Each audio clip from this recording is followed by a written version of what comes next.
It's the all-wheel drive event at Lithia Ford of Boise. From hunting trips to ski trips to trips to Grandma's house. Nobody does AWD like LFB, Lithia Ford of Boise, where Ford begins in Idaho. Eat Lux your way with the Lux Cravings boxes from Taco Bell. There's the classic $5 box, the indulgent $7 box, and a whole new obsession in the $9 box, the Flamin' Hot Grilled Cheese Burrito. Try the Lux Cravings boxes at Taco Bell today. Find your sun with Sun Cruiser Vodka Iced Tea. Made with real iced tea and real vodka. Cold, refreshing, and made for moments like these all year long. Let the good times cruise with Sun Cruiser.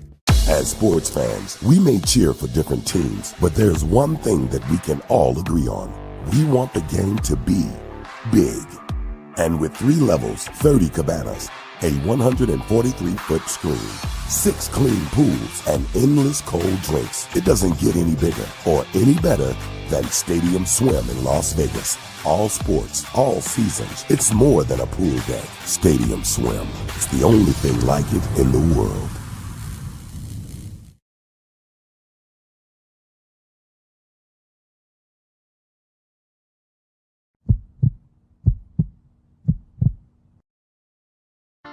The final buzzer is sounded on another night of Mountain West basketball, and it's time to break down the action with Tom Moser on another night in the Mountain West, presented by Circus Sports.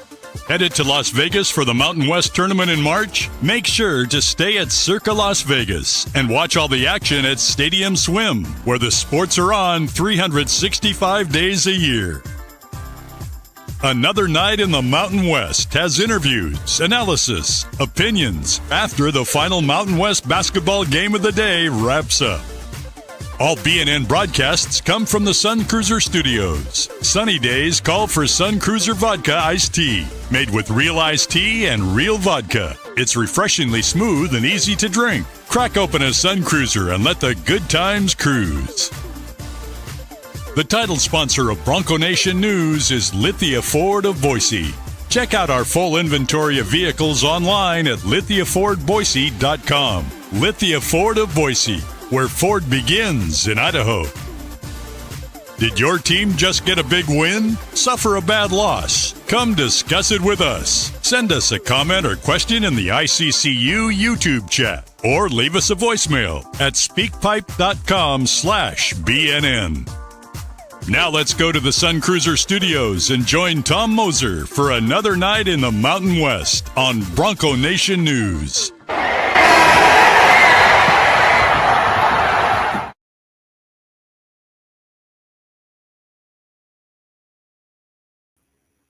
That's right.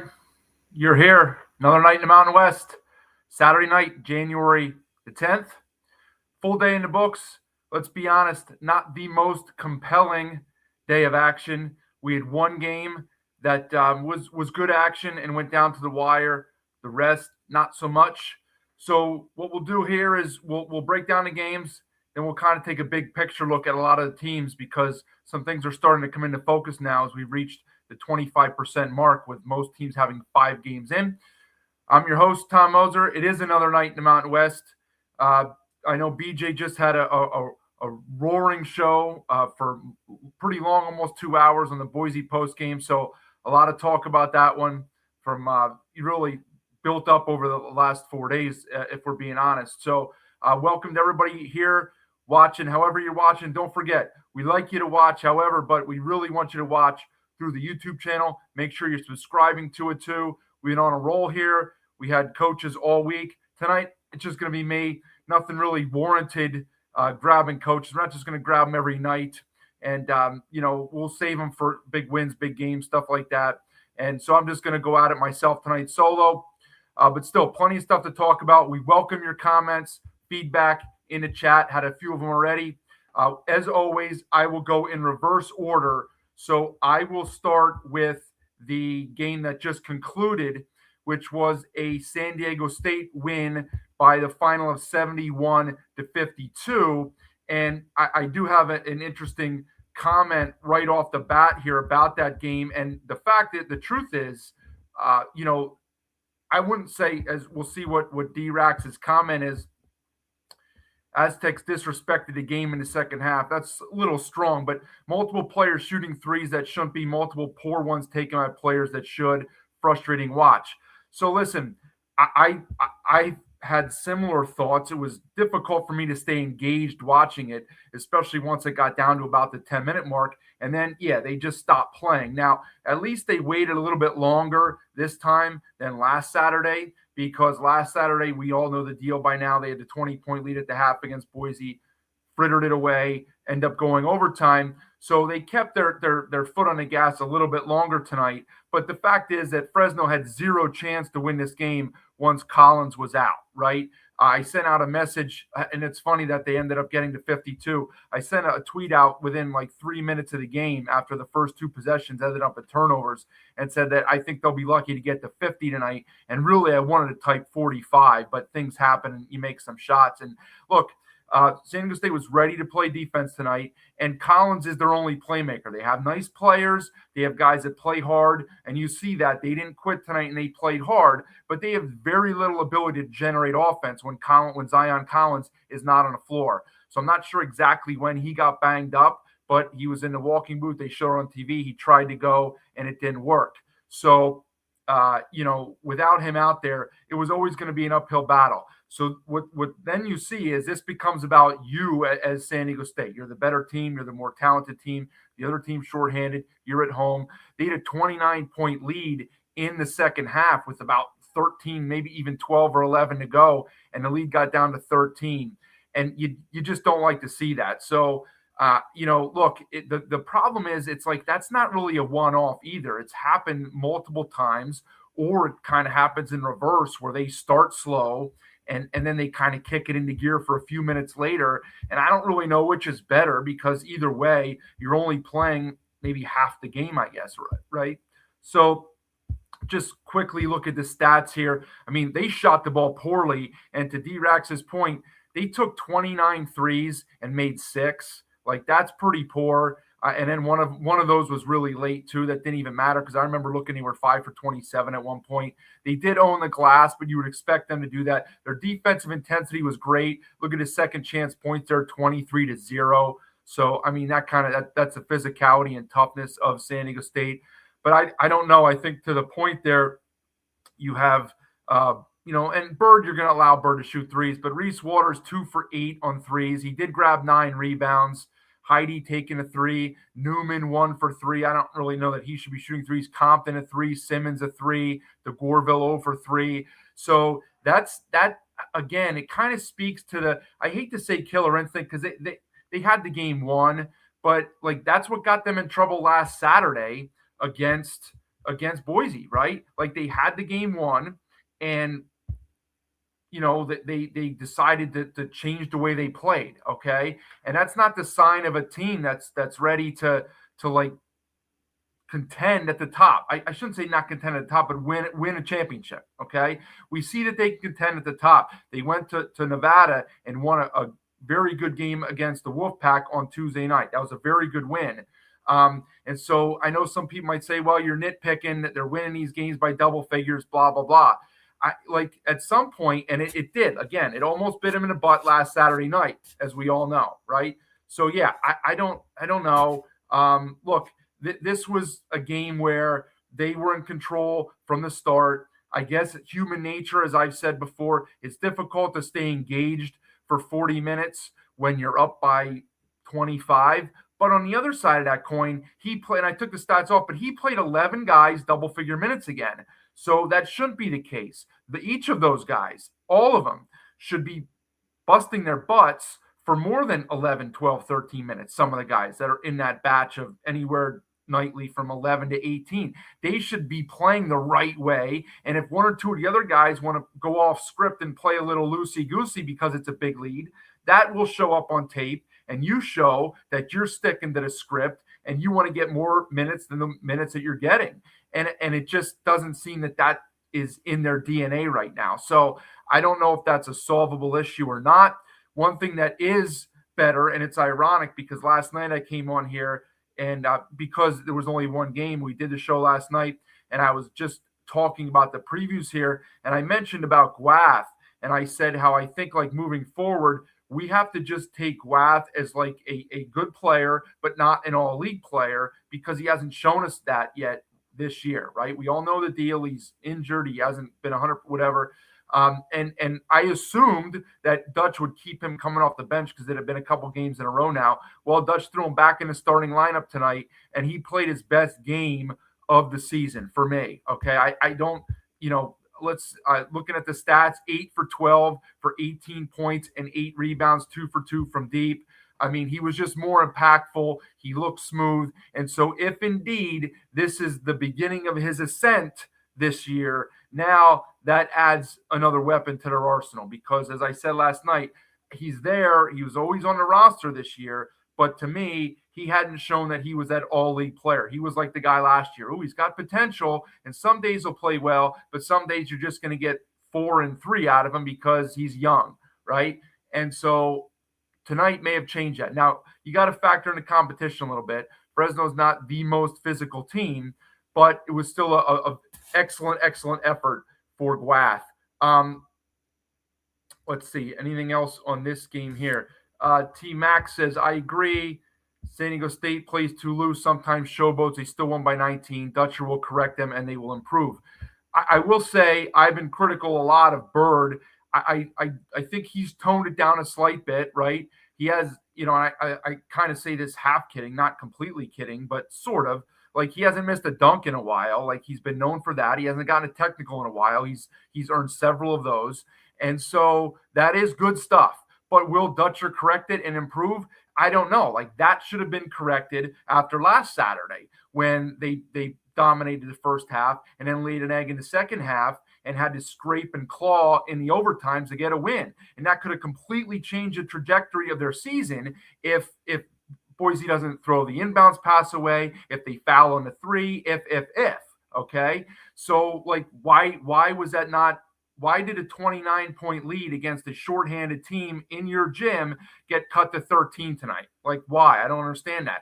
We all know it's not like they had walk-ons in the game. He had subs in the game who were more than capable of playing, and probably, in all fairness, no disrespect to Fresno, but the lineup that was on the floor in some of that stretch there is probably more talented than the Fresno starting lineup, okay? So those are things that are worrisome, right?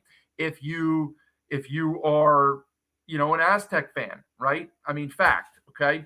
But look, they're 5-0. They are, however they arrived there, they are where we thought they would be in, most people thought they would be when the preseason started, right? I mean, they're headed towards, I guess the guy on TV said not till the end of January for our first Utah State, San Diego State showdown. But clearly now they have ascended to the point where they are not quite at the Utah State level right now, but in that 2-3 slot with New Mexico, who I will get to in a little bit. So let me move to the second to last game, which was, all right. Why do you always hate on the Aztec?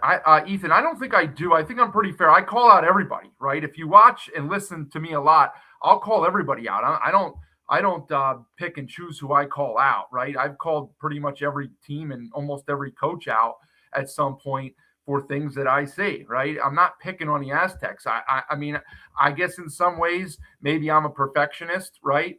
And I feel like I always want like things to be cleaned up that I think can be cleaned up.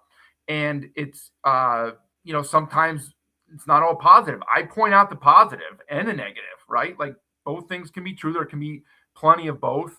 And, I don't hate on the Aztecs anymore. I hate on anybody else. If anybody else was blowing those leads like that, I would say the same thing.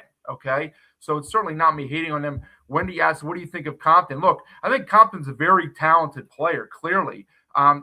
He's, for my money, he's a little too inconsistent. Okay. I mean, what did he show tonight? 4 points, 2 of 3. Now, sometimes that's not necessarily his fault. Okay. Because as one of the earlier comments said, they didn't, Gwath got the ball inside the first 2 possessions in the first half, and then they went away from that for a while. And you could tell in the second half, they were not really interested in running offense, and it kind of became just like, well, we're just going to fire up shots and just kind of get out of here and put it on cruise control. Compton tends to disappear sometimes. Clearly, he's capable of making highlight plays, whether it's a dunk, a block, We saw it last year as a freshman. We've seen it this year in spurts. He's had dominant games. Other times, it's kind of like last year too, right? There were times last year when Guathan touched the ball a lot, and you're like, well, what are they doing? And I think it's the same thing right now where he just gets lost in the shuffle sometimes. You got guards taking a lot of shots, and they don't run a lot of sets for him because he's not a dominant low post player. But he's active, and I like his aggressiveness for sure. Okay, let's move on to the last one here. I'm an Aztec fan. I know we've not seen the best of them. I have seen improvement.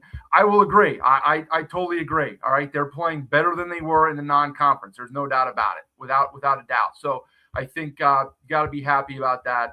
And yeah, Steinmauer says they are who we thought they were. At this point, it does appear that way, even though we didn't think that for a while. Okay, now let's move on to this one, which was by default, but it was certainly the best game of the day in the conference, and that was Nevada holding off Wyoming 92-83. I think the thing to look at here is, and let me go to the stats on this one, and I want to point something out. One of the stats that gets lost sometimes, and it's hard to see. You don't even see it on the screen here. You got to go to the home and visitor stats. Is the where is it? Is the points per possession, right? Nevada's points per possession over here, 1.559. 1.559 points per possession. For context, San Diego State 1.0, okay, in a winning effort when they win by 20. Nevada's 1.559. I went and looked today, so that's points per possession. So when you miss a shot, you're not scoring on that possession. So if you score on one possession and you don't score the next, you're averaging 1 point per possession. That's what San Diego State did today. Nevada, 1.6. That's almost unheard of. And I went and looked at the stats for Florida State, who scored 113 today. NC State drilled Florida State. They scored 113. Their points per possession was like 1.4, high 1.4s. And Nevada 1.56. That's ridiculous. So what that means is there's not a lot of possessions in the game, but they're scoring on almost every possession, which is really hard to do. Okay. I actually thought, if you listened to me last night, I actually thought that would be more of a defensive struggle, and that teams, they would struggle to score points in that game because they weren't great shooting teams. And they shot the crap out of the ball today. Both teams did. Nevada shot 60%, Wyoming over 50%. There were some outstanding individual performances. Camper with 31, a career high. So that's the Camper that Nevada fans have been calling for over the last month when he missed action, and he showed up today. Now, TR did not show up today. If I look at the box score, Rollison, 0 points, 1 minute, and a -1. Now, because there's multiple games going on, and I'm trying to be active on social media and stuff, it's possible that he got banged up. So if he got banged up, somebody in the chat, please let me know. I did not see that anywhere that he got banged up, but he needs. Sorry, I needed to do something there. He was ineffective, and he didn't have a good game on Tuesday against San Diego State either. Just did, Don. I just did. I'm trying to juggle 4 things here, and I just did. So TR not effective at all, and not good. Now, when you get 31 from Camper, that certainly helps. Okay, but you need TR. The reason they won those 2 games last week, the good wins against CSU and Boise, is because they got very good play from Rollison. And if he's not going to be there, not great for them.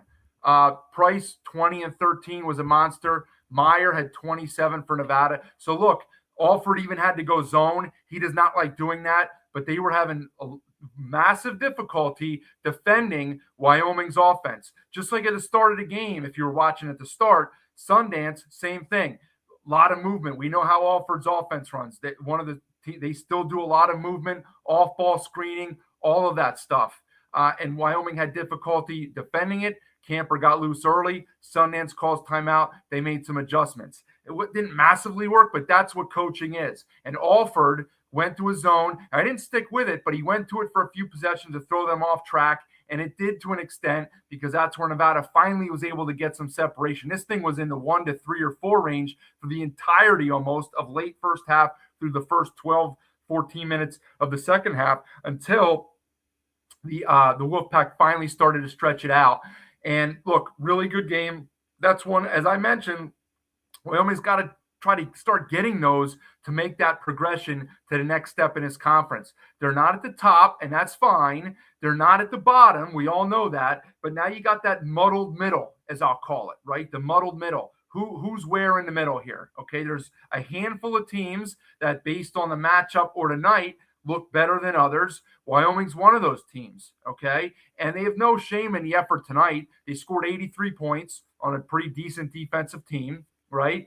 And they just got outplayed by a team that scored at a ridiculous level. Here's a comment. I think TR wasn't healthy tonight. Not sure. Weems back from being sick also helped. So certainly possible that he wasn't healthy. I'm going to assume, because only 1 minute, unless he's in the doghouse again. And the reason why I didn't rule that out is because we've seen him in the doghouse before. Don says Wyoming's is a true surprise this year. There's no doubt about it. And I had multiple comments earlier before I came on from Nevada fans. We've seen this before from other teams too. Impressed with Wyoming, impressed with Sundance and the job he's doing. He doesn't have 5-star talent, but the guys buy in. He coaches them hard, but he gets results because they know he loves them, and he'll coach them, and he's got their back, and they perform for him. And look, if Nevada had brought a B- game tonight, Wyoming's going to steal that one, okay? Pound for pound, man for man, Nevada's just a little bit better than Wyoming's personnel. And when Wyoming's going to play well like they did tonight, it's going to be hard to beat them at home, okay? And Wyoming, is okay defensively. Nobody's going to confuse them for San Diego State or, a Houston defensively, and that's why they were able to get loose the way they were, okay? Let's see. Okay. So that one, I think, I don't know what else there is much really to say about that. I think, again, those teams are in that middle where, a lot depends on matchups. This was one Wyoming, whatever, but their next game out, home against San Diego State, that's an opportunity again for them too. Sundance going to think that they have a chance to win that game. We know the Aztecs don't like playing there. We talked about that with Jeff Grammer the other night. It's always a sticking point for the Aztecs to go into altitude, especially at Laramie. Haven't made the trip a ton over the last decade plus. They're going to go there on, I believe it's Wednesday night, so we have a real good doubleheader. And it's an early tip, too. It's 8 Eastern because they're going to do a doubleheader earlier for us. Daniel, no, we're going to get to Boise in 2 minutes. So the doubleheader is 8 Eastern and 10 Eastern on Wednesday, and the San Diego State-Wyoming game is the early one, 8 Eastern. So that will be 6 Mountain, 5 Pacific. So an early tip there for San Diego State, and that might be a sleepy spot for the Aztecs because they have a massive game coming up then on Saturday in Viejas against the Lobos in what will be like a top 3 showdown in the league. So that is a shot for Wyoming right there. Sundance will have his guys ready to play. It's just kind of a matter of like it was tonight. Can they go toe-to-toe with the team that's probably more talented than them? Well, the Aztecs are more talented. There was no shame in that. But for 40 minutes, can they go toe-to-toe with them? So Sean says TR's having back issues. That explains that then. Okay, well, that makes me feel better. I don't want him back in the doghouse because he's played well lately aside from the other night. So, Nevada can't seem to get everybody healthy at the same time. But it looks like we have Camper back now.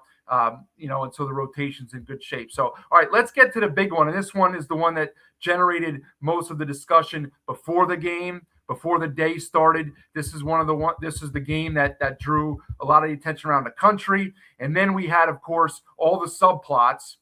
We have the Leon Rice subplot where, as discussed last night on here, played the sound clip, called out his fans, kind of retracted a little bit because it came off not well.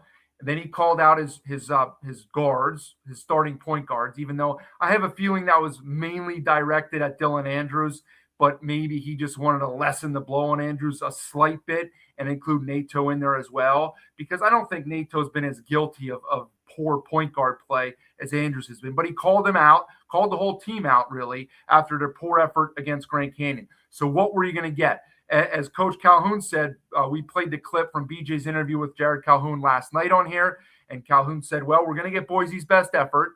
I know BJ and many others thought that you were going to get Boise's best effort. And I said on here last night that I wasn't sure what you were going to get. It was a coin flip for me. Could have gotten their best effort, but it could have went this way also. Okay. And in the fact that, look, Andrews is just going to be like, well, you know what? You're going to call me out. I'll show you. And it is what it is. I'm going to just fire the ball up and fire the ball up and fire the ball up, and I'm not going to play. And if you look at the stats, okay, I think what Leon said the other night, what he was complaining about was that his point guards had 2 assists against Grand Canyon. Well, if you look tonight, Dylan Andrews 0, Bagel, as many as you guys, and Nato 1. So they went from 2 assists against Grand Canyon to 1 assist tonight. So probably not the message received. Now, Andrews also took 13 shots. He took 8 threes, 2 for 8. I mean, he's the leading scorer, but he took 13 shots. Carmichael 3 for 10. Buchanan, I had some people ask me what was up with Buchanan. Like, I didn't know he was banged up, but he was listed on the injury report pregame as questionable. So obviously he was slightly banged up, and with the Broncos in a 20-point hole at the half, maybe Leon just figured we're not going to run him out there if he's only 70%, and so he sat the second half.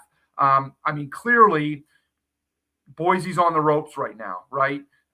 They sit 9-7 overall, 1-4 in the conference. Now, yes, their 5 games have been far more difficult as a whole than, let's say, San Diego State, Utah State, and New Mexico, who have each got 2 wins against like the bottom 3 teams in the league, really. Okay, you can't dispute that. Each of those 3 teams, while they're very good, they each have 2 wins against the bottom 3 teams. Okay, Boise's played 5 of the top 8 teams, give or take, if you will, probably 5 of the top 8 teams, and I'm including them in there as well as one of the top 8. Don actually says the first comment we got here was that they're in 10th place. And yeah, nobody would have thought they would have been sitting at 1-4, regardless of how difficult the schedule was, because it's just not what you expect out of Boise. But I'm going to say this, right? Like, because I see a lot of people, and I didn't even get to it after this game. This was before the game and after the last game. Leon's lost it. Leon needs to go. It's run its course, this and that. Like, let's think about this here. Let's keep things in perspective. I know that when things are not going well, it's a knee-jerk reaction to want to get rid of the coach. That's how things are in college sports these days. Guys are getting fired after 2 years, sometimes even 1 year, but mostly after 2 years in football and basketball if the results aren't there. And I'm not saying, because we're only 25% of the way into the conference season, but let's make a parallel to Boise with Nevada from last year. And the Pac fans that are in here will probably nod their head along as I'm reading off or giving my thoughts on this comparison. But last year, Nevada picked in the top 3-ish preseason, maybe 2, 3, 4, brought in this guy and this guy and this guy off of 2 straight NCAA tournament appearances. No signs that they were going to go in a tank, played well in the non-con, and then they just went in a tank and it didn't work out. Okay. Does that mean that Alford forgot how to coach? No. Look, they're having a good season this season. Sometimes it's just not your season, and it sucks to have to watch it play out as a fan because you only get so many seasons in your prime or with good whatever, right? But it doesn't mean that Leon forgot how to coach just because Boise's struggling this year. Okay, clearly, and we all knew this before him, but clearly the heart and soul of this program for the last several years was Tyson Degenhart. He's gone. Okay, the leadership void was there. They played well in the non-con, the Hawaii Pacific game notwithstanding, but they played well in the non-con.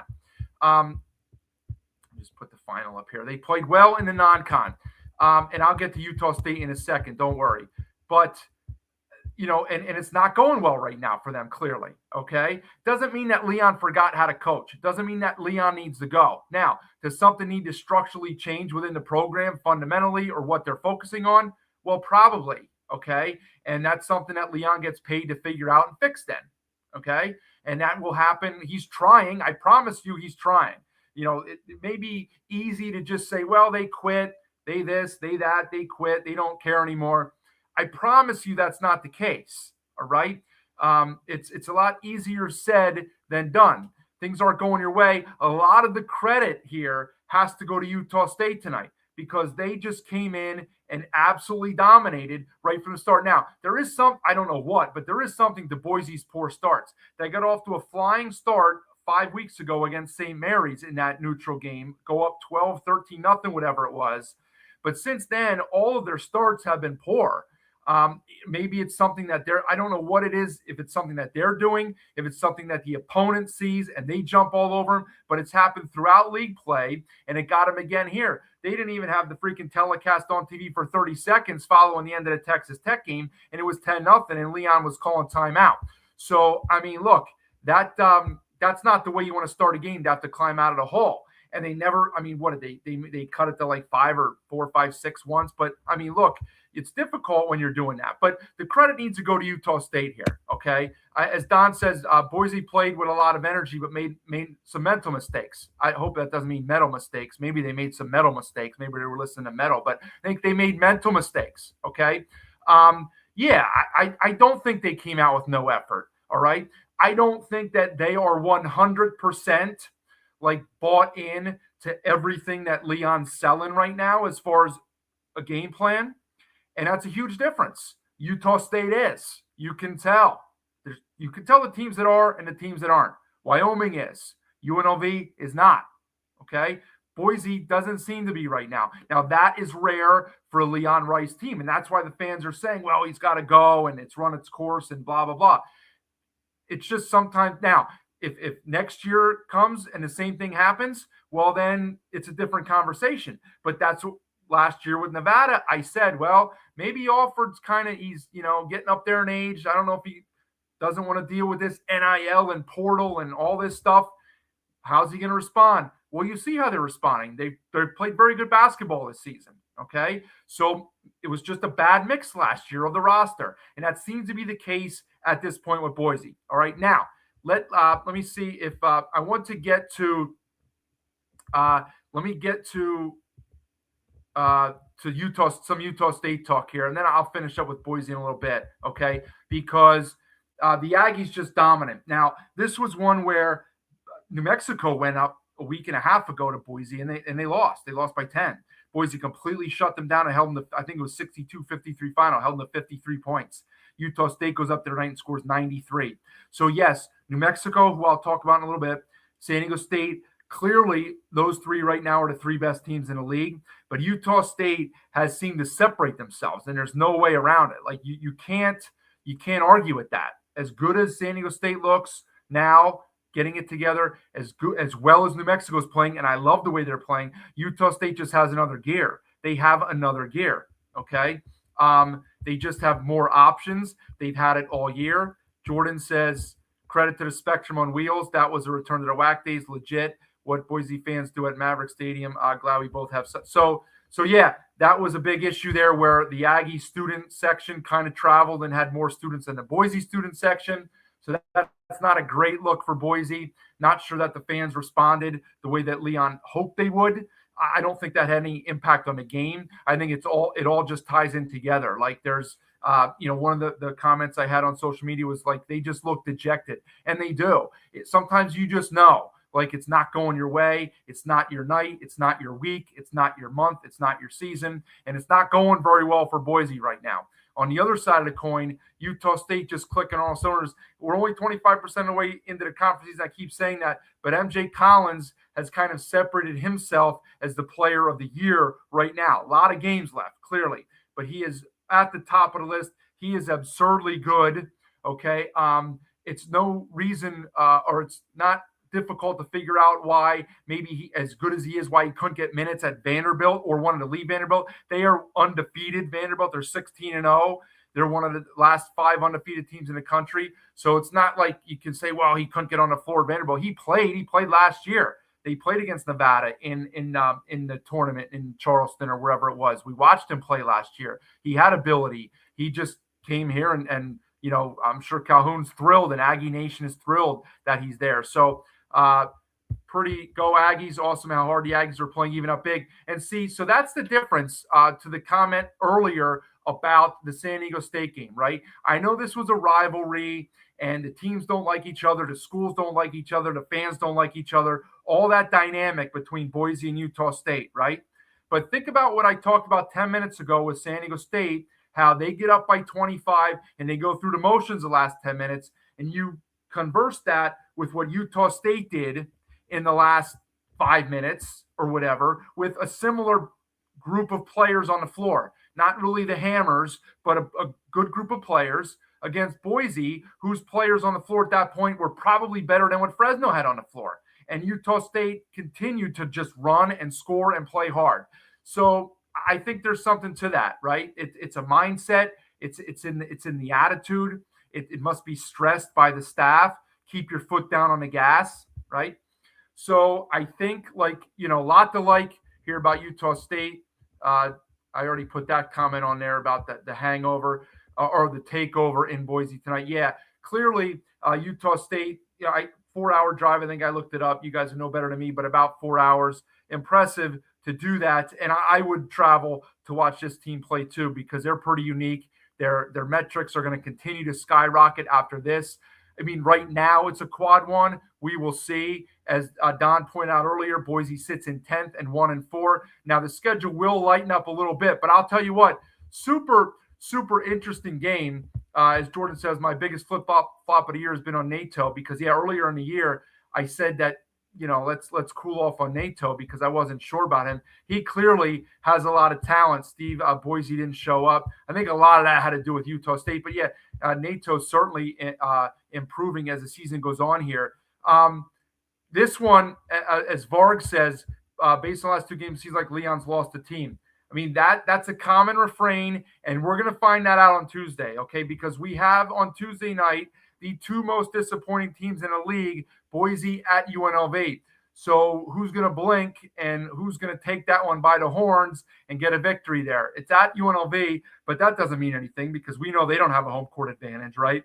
So if Boise still has a pulse, I would expect them to go in to the Thomas and Mack and win that game. They need Buchanan healthy, quick turnaround, right? But that's a game that you have to win. Like UNLV, I heard from some of their fans today, they think they might win 2 or 3 games the rest of the year. But if you're a UNLV fan, or a coach or player, you're going to expect to be able to win this game. So I don't know. I think that will they show up, right? Because it's easy now at 1-4. Your at-large hopes are completely doomed. So your season comes down to basically maybe 4 days, because you're not going to be a top 4 seed at this point, but 4 days in early March. Can you put 4 games together? Don't know if they will. But what do you want to play for? Because, look, they made it to the Crown last year. They played in the NCAA tournament 3 years in a row before that. I mean, with an NCAA tournament berth, at-large berth out of reach, what are your goals right now, right? What are your goals? And especially for a guy like Dylan Andrews, I hate to keep singling Andrews out, right? But as a guy who's on his last year, who came here, took a paycheck, came here to win and be part of a winning team that's not winning then, that's why it's like I kind of drew the parallel to Nevada from last year, where Kobe Sanders and those guys came over to win, and it didn't work. And then they just played 500 basketball the rest of the year. So I just don't know. Daniel says Degenhart was the rock of Boise's program. Whenever the game was rough, he was the guy looked to 100%, 100%. And you would have hoped that was kind of solved with some portal pieces, but apparently not at this point. So again, look, they played a very tough schedule, but there's no arguing that there's one thing. Had they lost the GCU and Utah State games by 4 and 6, like they lost the San Diego State game, we wouldn't be having a conversation the way it is right now, okay? The fact is they got run off their own floor in both of those games. No matter how good Utah State is, they were never competitive in this game, and it's just not a good look. So you have to question those things when that happens, okay? Utah State's a very good team, as Don says, played lights out. Yeah, they shot the crap out of the ball from downtown. I took the stats off right away, but they made 11 out of 25 from deep. That's 44%. I think every team would take that every night out. And so Utah State has strong starts. Do the Aggies have the player of the year, the defensive player of the year, and the freshman of the year all in one team? That's an interesting thought. The freshman of the year, man, who's better right now? Who, as an Aggie fan, Perryman or El-Amin? They're both very good. But, I mean, Bouillon, Jake Hall, Nazmeyer, for a conference that I've said for the last few years, we don't really have a ton of really good freshmen. Like obviously Toppin was an outlier, but man, like look at all the good freshmen we have right now. I mean, Harrington is playing good basketball for San Diego State. There's a lot of good freshmen, and I'm sure I'm even forgetting one or two because I just am thinking of who's on the top of my mind right now. So, man, like there's a lot of good. I don't know how they're going to pick a freshman of the year or even a first team. Okay, so I guess all right. So Utah State class of the conference right now at the quarter pole. We'll see how they match up. They have a big one against Nevada. I guess it's the Wednesday night late game. And so we'll see how that goes. But, I mean, you know that they'll be fired up at the Spectrum for that one. If they can travel up to Boise here, they'll certainly pack the Spectrum for that one. How's Nevada going to travel just off of 2 home games in a row? So Falslev MVP of the league. No, I wouldn't say Falslev, Don. It's got to be MJ Collins. Falslev does more of the little stuff as he did last year. I was a big fan of that because he does a lot, loose balls, steals on the floor. Maybe not, he gets assists, but also like secondary assists, okay? And yeah, I don't know. I mean, look, it's hard to argue with the way that Collins is playing right now. Okay. So we got those 3 in. Let me go to this one here. The first game of the night. We had one earlier in the day. The first game of the night was this one here. Grand Canyon 76-58 over San Jose State. I did not even know. I mean, look, let's be honest. The reporting for San Jose State is not nearly what you get from BJ at Boise or Chris Murray or certainly Jeff Grammer or some of the other guys in our league that get information out there really quickly on their teams, okay? And there's a reason for that. I mean, there's not a market for it like there is in some of those other schools. But I saw the injury report update in the afternoon, and San Jose State was missing like half of their team. So I don't know what happens over there, that it always seems to be the case for Miles and his guys. But, man, like they're missing Garland. They're missing Washington, 2 of their best 3 guards probably, okay? They were also missing Maundi inside. And last night when I did this, I said if they don't have Maundi, they're going to struggle. Well, not only did they not have him, they didn't have Washington or Garland either. So, like, it's just he's Miles and his program there. They have enough trouble staying in games and being competitive against good teams when they're fully healthy. And now you're going to, so they're already playing like with one hand behind their back because they don't have any NIL money. And the top teams at the top league do. Now it's like you're closing one eye and playing with one hand behind your back because now you're taking half his lineup out. So, I mean, look, this was GCU should have done what they did here. Let's look at some of the numbers briefly in this one. 19 for 52 for the Spartans, not good enough. Grand Canyon took 33s on 57 out of 57 shots. That's too many. They're not a good shooting team. They made 30% of them, and over half of their shots are threes. That's too many. Maybe again, and I stopped focusing on the second half of this because that took place when the Utah State game and Boise came on. Looking at the numbers there, Stromer made a few. He made 4 out of 6 from 3, which is a good sign for Grand Canyon because he has not shot the ball well. Brian Moore, 3 for 5, 1 for 3, 7 points, 20 minutes. He has not played well. I've mentioned that before. Caleb Shaw has played well. He was 2 for 10 tonight, not super. Demeril, 5 for 7, 6 boards. Owusu Anane, 7 and 11. So you'll take that from him, certainly. And look, here's the thing about Grand Canyon, okay, as again, a 76-58 final. They were easy to knock after they got drilled last Saturday by CSU, and they didn't play good in a non-con. There's no doubt about it. Now, from hearing from a little bit from Lopes fans, that's been a constant with Drew a little bit, is that they have not played super in the non-con, and then they've geared it up in WAC play. Now, the difference is they likely knew that they did have a much easier path to the tournament through the WAC conference tournament than they do the Mountain West conference tournament here, right? Like if they think that they're just going to like gear it up for that conference tournament and, just play a little bit harder and they're going to win it, well, they got another thing coming, right? I mean, they're going to have to win 3 games against 3 good teams, regardless of what seed they are, 4, 5, 3, 6. They're going to have to beat 3 good teams to win the conference tournament, okay? Can they do it? Probably. Can they do it 3 nights back-to-back? I don't know. But I will say this. They are playing better basketball now, okay? And it's not just because of the opponent tonight, because they beat a shorthanded San Jose State team by 18.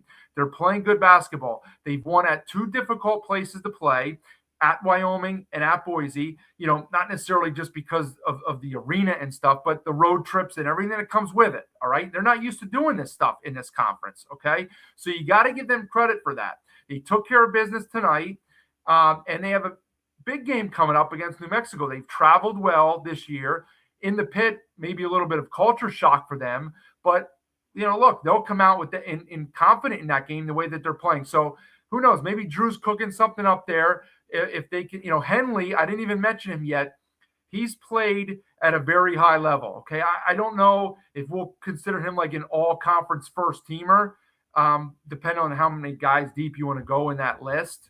But, second team for sure. He's actually played at a pretty high level. I wasn't super fond of him last year when he played for UNLV. It's kind of funny. I hate to say it because I did earlier say that I will call everybody out and I don't have any biases for or against, but I do think, especially under Kruger, that I tended to look more negatively at UNLV players because I wasn't very fond of Henley last year. And now this year, he's impressed me a little bit because when they got him, I was like, well, maybe a little bit. He's got some talent, but I don't know if he's a winning player. He's played well this year. There's no doubt about it. And they have some other pieces. If they can get more straightened out, Stromer can start making shots consistently. They will be a pain in the butt because they play defense.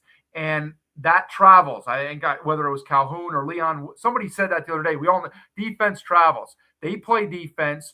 Their defense will travel to the pit on Tuesday.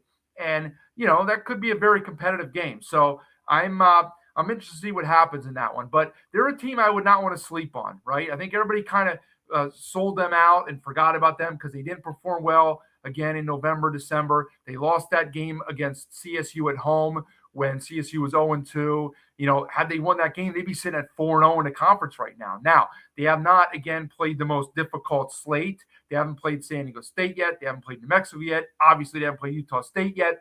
But they're 3-1, and you play who's in front of you. And you would have told Drew and the Lopes fans that they'd be 3-1 at this point in the conference. You would have signed up and said, I'll take that without a doubt. So credit to Drew and his guys. They sit 3-1. And, interesting one again Tuesday in the pit. Now, speaking of the pit, I don't have the stats, and I'm not going to put them up there. I will put the final up just briefly here, 91-49.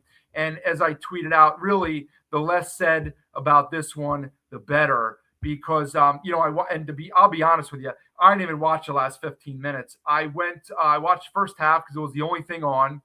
And New Mexico, it was like watching a varsity game against a varsity team against a JV team. Now, we all know the deal with Air Force. It's only going to get more difficult as the rules are the way they are right now in college sports, okay, especially in basketball. Somebody asked me about Joe Scott. This is, yes, Larry, we definitely love Air Force. And it's unfortunate because, we love the Air Force Academy, okay? As far as Air Force basketball goes, it's probably the hardest job in the country, okay? Now, people might be like, what are you talking about? When you consider everything, the competition that you face and what your resources are, I don't know how you can say that there's any harder jobs because they cannot take transfers. They do not deal with NIL. They lose transfers, and they can't recruit guys of certain height and all that stuff. Now, Army and Navy, you're going to say, well, they have the same thing. Sure they do. Same with the Citadel, and I'm sure VMI or whoever else, Virginia Military Institute, there's other schools as well. Guess what? Those schools play in low major leagues, where NIL is probably like a cheeseburger and a tank of gas, okay? Maybe like a month subscription to Wawa or something. I don't know. But they play in low major leagues, all right, where there's no NIL and there's no competition for it.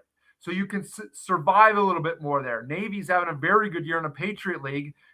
That's my home neck of the woods, the Patriot League. Those schools don't have any NIL, all right? So Navy's not at much of a disadvantage as Air Force is. Not even close. Not even close. When you look at some of the budgets in our league, and of course, they're nowhere close to the budgets in the SEC and the Big Ten. We all know that.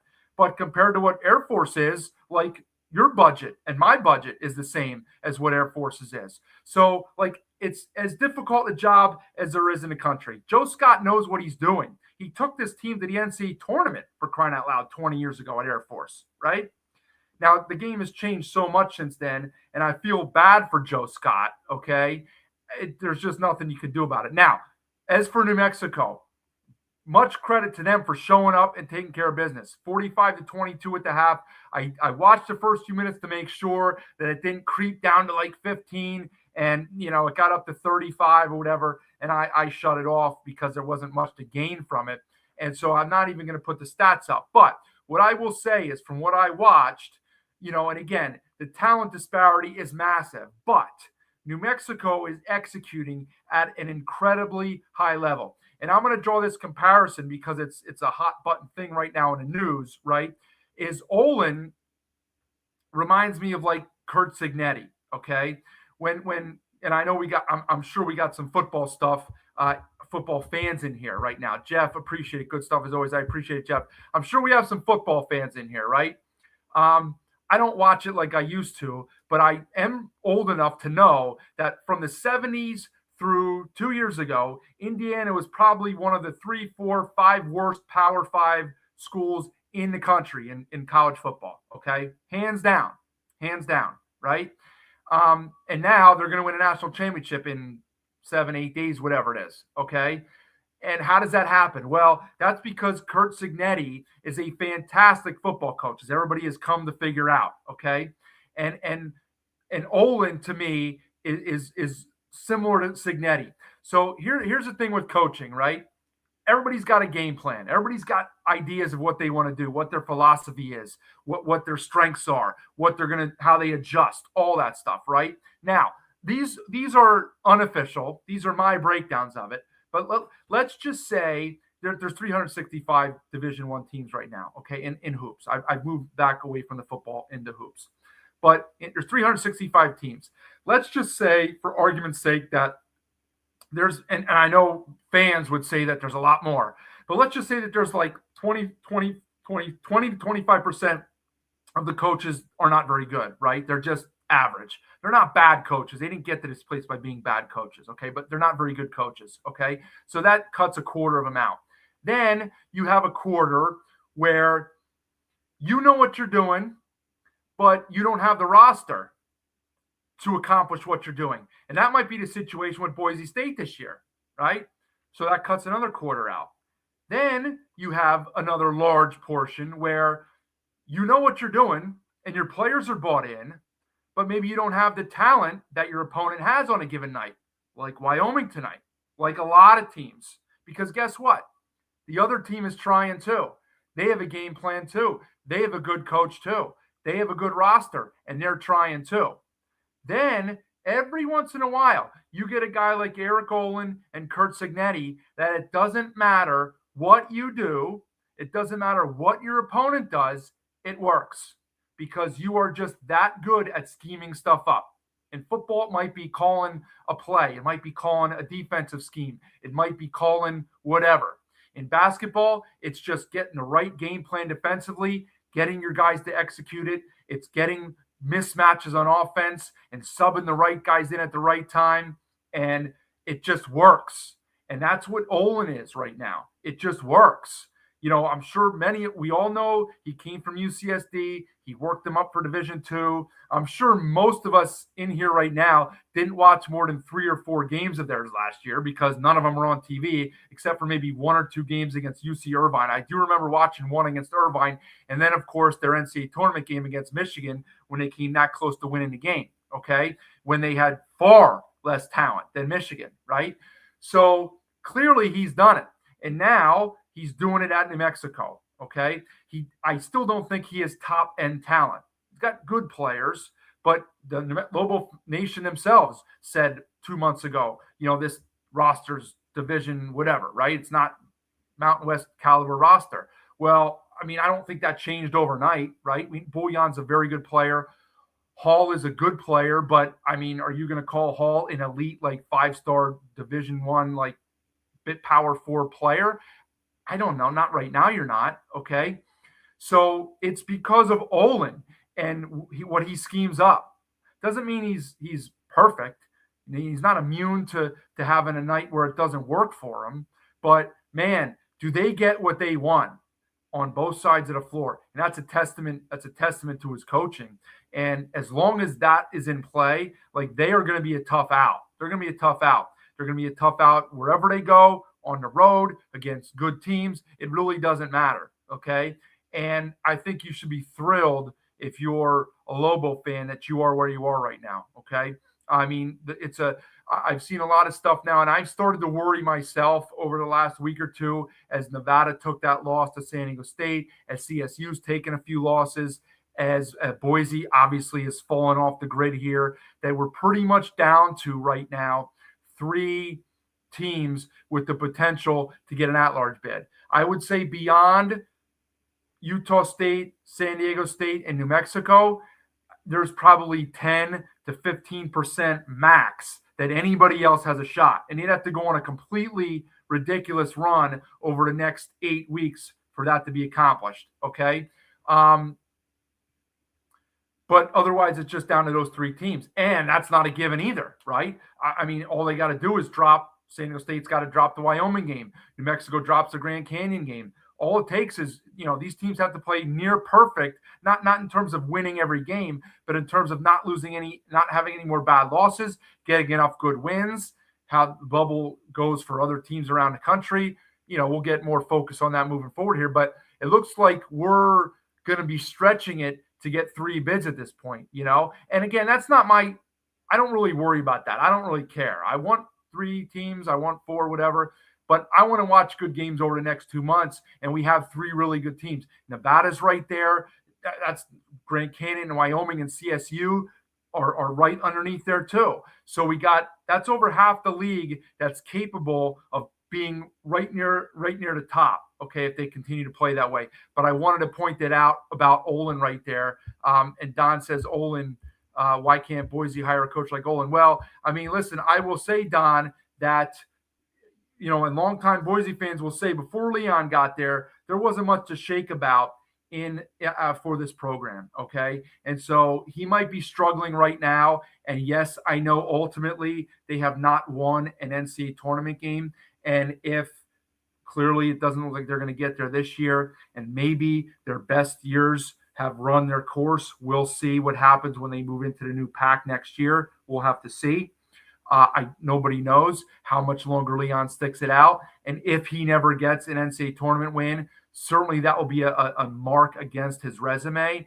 But the way the program was before he got there, it's hard to argue that he did anything but work wonders for that program. Now, things get stale a lot sometimes, just like food, okay? And I don't know, right? I'm not saying it's time for them to make a change, but there was a time when I think Boise fans thought this guy's great. And I mean, maybe it's just not working with this group. So I don't know what else to say about that. So listen, it's after 2 a.m. here on the East Coast. I've gone for almost an hour with no interviews. Again, talked about that at the top. Didn't, have the need to bring anybody on tonight. We did that a lot this week and had a lot of great stuff going on. I do want to thank the sponsor, as I do every night, Sun Cruiser. Okay, go out and get yours. Great tasting. They have lots of different flavors. This one happens to be iced tea and vodka. So go get your Sun Cruiser. Also, please subscribe to the YouTube channel. All right. All it does is cost you a click. It doesn't cost you anything else. Okay. Nothing. 0 cents. Thank you, Don. You're welcome. I appreciate it. So go and subscribe to the YouTube channel. Tuesday, the 4 games, Wednesday, 2 games. So I know for a fact with the doubleheader Wednesday, I'll be back Wednesday with another night in the Mountain West. As for Tuesday, got to talk to BJ about that because the late game is the Boise UNLV game. And so we're going to have to talk about what we're going to do for that one. We'll be here in some manner or fashion because it's a 4-game night. And so, look, that's how it's going to be moving forward here. Tuesday, Wednesday, Friday, Saturday, just about every week out. Got to keep checking on those schedules, but I think that's the way it goes. So go subscribe in the YouTube. Spread the word. It's growing here. That's what it's all about. I appreciate you guys coming in. I do have one more that I want to put on that I don't think I put that one on before that. Don said Utah State should be top 25 tomorrow. They might not vote until Monday morning. They probably should be top 25. I mean, we all know that they don't like to vote the mid-majors in. They probably deserve it at this point. I mean, I'm not a guy that puts a lot of stock in the margin sometimes because I just want to get wins. But the way that they dismantled CSU and on the road here at Boise, that's pretty darn impressive to have only one loss. Yes, their schedule has not been the most daunting, but they deserve to be in the top 25. But look, if they don't get in there, that's fine. They'll just use it as motivation and they'll keep coming out and playing. You got to like what you see from them. You got to like what you see from New Mexico, with the exception of kind of, taking their foot off the gas late. You have to like the way that San Diego State's trending up too. Nevada with a nice bounce back win. Can't be disappointed if you're Wyoming. And I like the way that Grand Canyon is trending up too. So a lot to like about what's going on here. Keep coming back to check us out. I'm sure we'll get some guests and things like that going on next week, probably Tuesday and or Wednesday. For now, I'm going to shut it down. Appreciate you guys all being here, and I'll catch you next time on another night in the Mountain West.